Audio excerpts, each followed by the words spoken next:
À nouveau, nous demandons à ce que le renouvellement soit facile, parce que ça a été une grâce royale.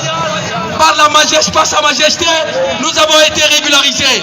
J'étais l'un de ceux qui ont accompagné la régularisation des sans-papiers ici à Wilaya. En 2014 et en 2017, nous étions là et Dieu merci, il y a eu des milliers, des dizaines de milliers ont obtenu cette carte.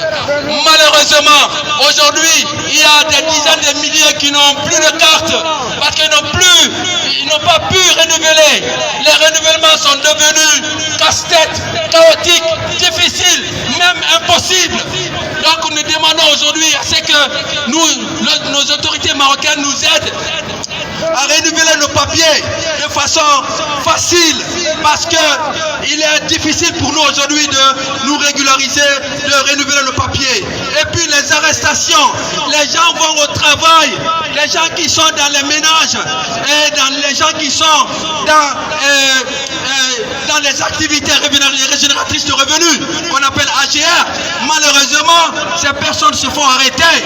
Ils se font arrêter en allant au boulot ou bien au retour du boulot.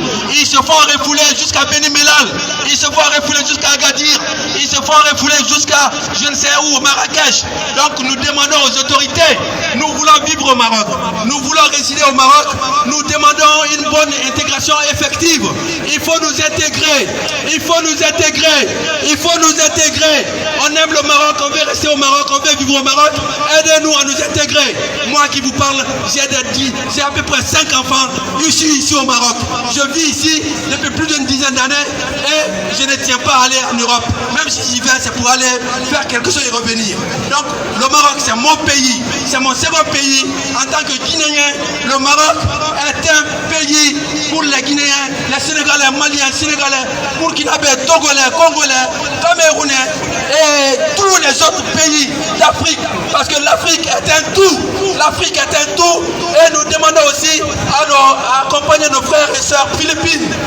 Il y a une forte communauté philippine qui est au sein de l'ODT immigré. Et nous demandons à les accompagner. Il faut aussi les accompagner. Ils sont dans les ménages.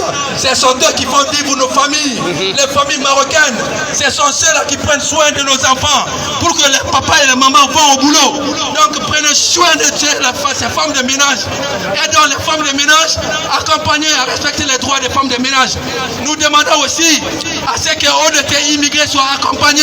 Parce que nous luttons depuis 10 ans, donc nous voulons que l'autorité marocaine nous accompagne dans nos différentes luttes qui aident à aider l'autorité marocaine à réguler cette migration. Nous disons merci à camarade Ali Lotfi, lui qui est l'initiateur de tout ce mouvement. Ali Lotfi est celui-là qui nous a abrités. Il nous a mis dans un local où nous ne payons pas, nous faisons nos activités depuis plus de 10 ans. Nous disons merci camarade Ali Lotfi, nous disons camarade Franck Ianga, un militant hors pair, un militant qui n'a jamais cessé de faire son boulot, un militant qui est toujours au chevet des migrants à tous les niveaux. Nous le disons merci et nous disons merci à toutes ces personnes qui se sont déplacées, les Congolais, Guinéens, Maliens, Sénégalais, Burkinabés qui sont venus accompagner cette marche du 24 décembre, 24 mai 2024. Merci. Assalamu alaikum wa rahmatullahi ta'ala wa barakatuh. Merci beaucoup.